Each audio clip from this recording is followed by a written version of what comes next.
Europe 1 matin. 6h, 9h, Jacques Serret. À la une, en ce 3 janvier 2025, un petit déjeuner place Beauvau dans 1h30 avant un conseil des ministres. C'est la rentrée pour François Bayrou, toujours guidé par un objectif, tenir le plus longtemps possible face à une assemblée éclatée. Parmi les urgences à gérer pour le gouvernement, la bataille contre le narcotrafic en première ligne. Gérald Darmanin, le garde des Sceaux, en déplacement à Marseille hier pour défendre ses propositions choc face au crime organisé. Dans ce journal également, l'État appelé à la rescousse pour sauver la fonderie de Bretagne et ses 300 employés. Europe 1. Le journal de 7h avec Maël Hassani. Bonjour Maël. Bonjour Jacques, bonjour à tous. Mettre hors d'état de nuire les dealers incarcérés les plus dangereux. C'est la priorité de Gérald Darmanin dans cette longue et intense bataille contre le narcotrafic. Le nouveau ministre de la Justice était hier à Marseille. Premier déplacement de l'année pour lui dans une ville déchirée par la guerre des stupes. Stéphane Burgat, Gérald Darmanin a rappelé ses propositions phares.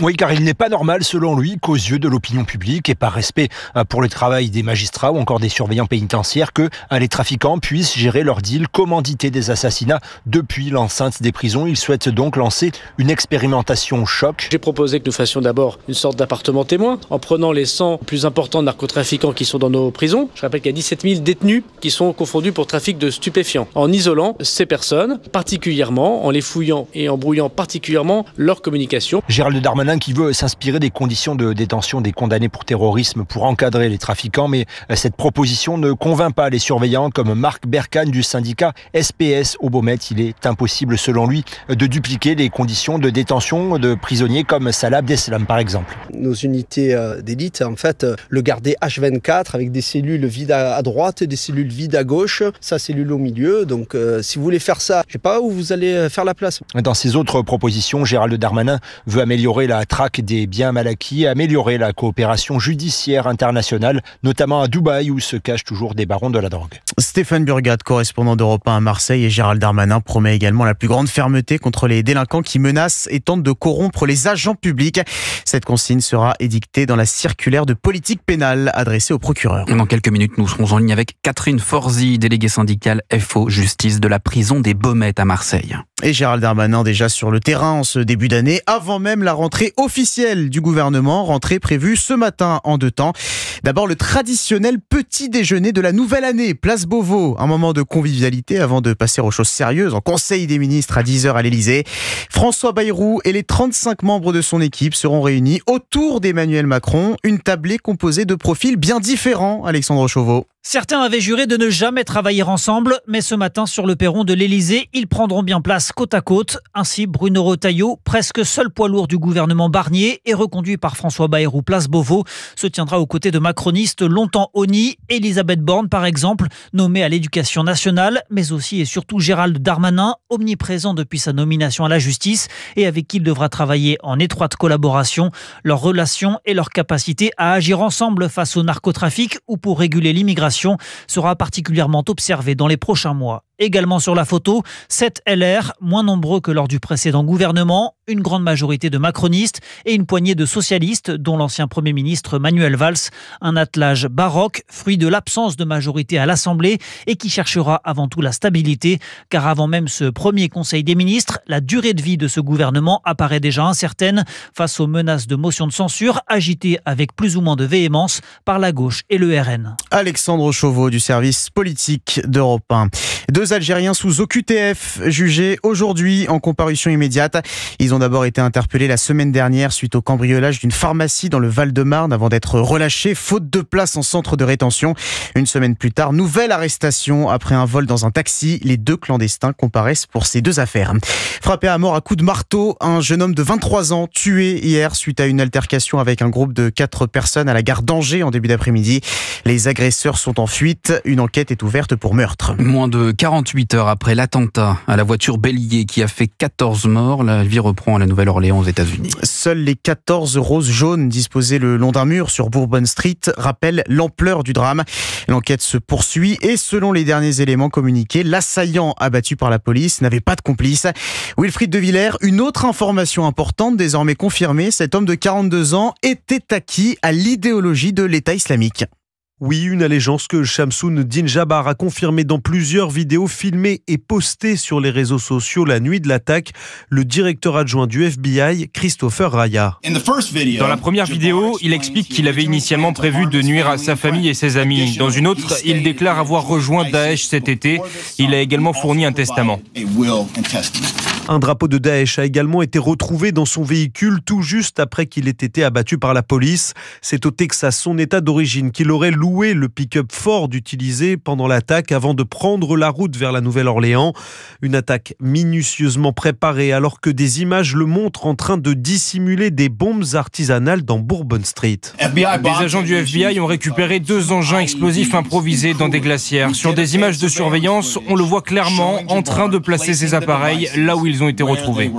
Selon le responsable du FBI, le terroriste aurait agi seul. C'est du moins la conclusion des enquêteurs à ce stade, eux qui ne font pas non plus de lien pour l'instant entre l'attaque de la Nouvelle-Orléans et l'explosion d'un autre véhicule quelques heures plus tard devant l'hôtel Trump de Las Vegas. Wilfried De Villers est dans l'enquête justement sur cette explosion d'une Tesla devant le Trump Hotel de Las Vegas. On connaît désormais l'identité de l'occupant du véhicule, la seule victime. C'était un ancien militaire comme le terroriste de la Nouvelle-Orléans. La piste du suicide semble privilégiée. Les États-Unis dans l'attente du retour de Donald Trump à la Maison-Blanche, ce sera le 20 janvier prochain. Et Volodymyr Zelensky fait part de ses espoirs vis-à-vis du président américain élu. Il peut être décisif dans cette guerre. Il peut nous aider à arrêter Vladimir Poutine grâce à son imprévisibilité, affirme le président ukrainien dans un entretien télévisé. Pour la première fois depuis la chute de Bachar al-Assad, des chefs de la diplomatie de puissances occidentales vont rencontrer le nouvel homme fort de la Syrie, Al-Joulani. Jean-Noël Barrot est arrivé ce matin à Damas. Son homologue allemande est également attendue pour favoriser une transition exigeante au service des Syriens, selon les mots du ministre français des Affaires étrangères. Vous écoutez Europe 1, il est 7h07. On évoquait il y a quelques minutes le premier conseil des ministres du gouvernement Bayrou. Voilà un dossier très sensible à traiter pour la nouvelle équipe. Le dossier Fonderie de Bretagne, cette entreprise spécialisée dans la fabrication de pièces en fonte pour l'automobile, est menacée de fermeture à cause des annulations des commandes passées par Renault jusqu'en 2028. Alors dans une lettre adressée au président de la République, les syndicats demandent une intervention de l'État auprès du constructeur français pour sauver les 300 emplois menacés. Et le gouvernement étudie la question, Margot Faudéré. Oui, le dossier est sur le bureau des ministres. Il est regardé et traité depuis plusieurs semaines déjà, assure l'entourage d'Éric Lombard, le ministre de l'économie. Son prédécesseur, Antoine Armand, avait même été interpellé sur le sujet fin novembre. Quelques semaines plus tard, force est de constater que le gouvernement n'a pas réussi à convaincre Renault de s'engager auprès de la fonderie de Bretagne. Pourtant, dans une lettre adressée à Emmanuel Macron, plusieurs responsables syndicaux affirment que l'État dispose de leviers pour imposer à Renault le jeu du Made in France. Pas vraiment, estime Emmanuel Auriol, économiste spécialiste de l'industrie. L'État est actionnaire de Renault. À l'Assemblée générale, vous avez des droits de vote, etc. Vous pouvez participer à certaines décisions, mais vous n'êtes pas dans la gestion de l'entreprise. De la même façon, avoir bénéficié d'aides publiques comme les 4 milliards d'euros de prêts garantis par l'État reçus par Renault pendant la crise Covid n'impose pas, sauf conditions spécifiques, des contreparties selon l'experte. En tout cas, plusieurs responsables syndicaux appellent Emmanuel Macron à intervenir auprès de la direction du constructeur. Renault qui assure de son côté que ses engagements ont toujours été connus de tous les acteurs depuis plusieurs semaines. Margot Faudéré du service économie d'Europe 1. En compilant un grand nombre de données sur les 20 dernières années, l'INSEE est arrivé à une conclusion. Le 3 janvier est le jour où l'on meurt le plus en France. Une information pas forcément très réjouissante ce matin, je vous l'accorde. Et il y a plusieurs explications à ce pic de décès, Yasmina Katou.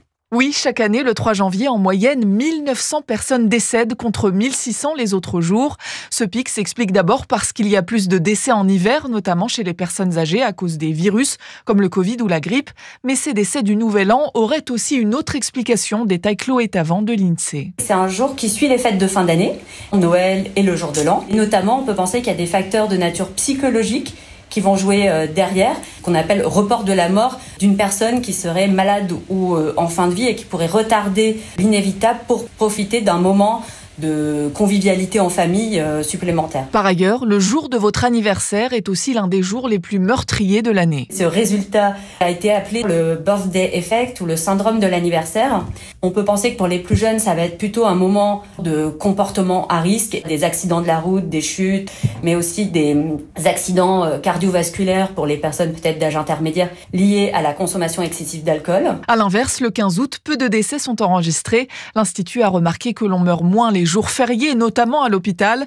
Cela s'explique parce que moins d'interventions chirurgicales sont prévues lors des congés. Yasmina Katou, spécialiste santé à la rédaction d'Europe 1. 10 ans presque jour pour jour après l'attentat de Charlie Hebdo, un podcast Europe 1 à découvrir dès maintenant. Retour sur cette effroyable tuerie perpétrée par les frères Kouachi le 7 janvier 2015 avec l'ancien directeur de la publication du journal, Philippe Val. C'est à découvrir dès maintenant sur l'application et le site d'Europe 1. Et parmi les nombreuses archives proposées, cette réponse du dessinateur Charb, assassiné le 7 janvier, à ceux qui assimilaient sa défense du droit à la critique des religions à de l'islamophobie. Notre position, c'est pas de stigmatiser une communauté, c'est de stigmatiser des fanatiques. On doit pouvoir critiquer aussi la religion musulmane, comme toutes les religions, parce que imaginez, si on n'avait jamais critiqué aucune religion, dans quelle société on vivrait? Il y aurait pas de statut pour les femmes, par exemple, puisque dans ces pays, c'est un bon étalonnage d'ailleurs. La condition féminine dans un pays, ça prouve le degré de liberté pour nous, vous voyez. Cette archive Charb qui était l'invité de Frédéric Tadei en 2006 sur Europe 1, podcast consacré aux 10 ans de l'attentat de Charlie Hebdo, à écouter dès maintenant sur l'application et le site d'Europe 1. Merci beaucoup Maël Hassani.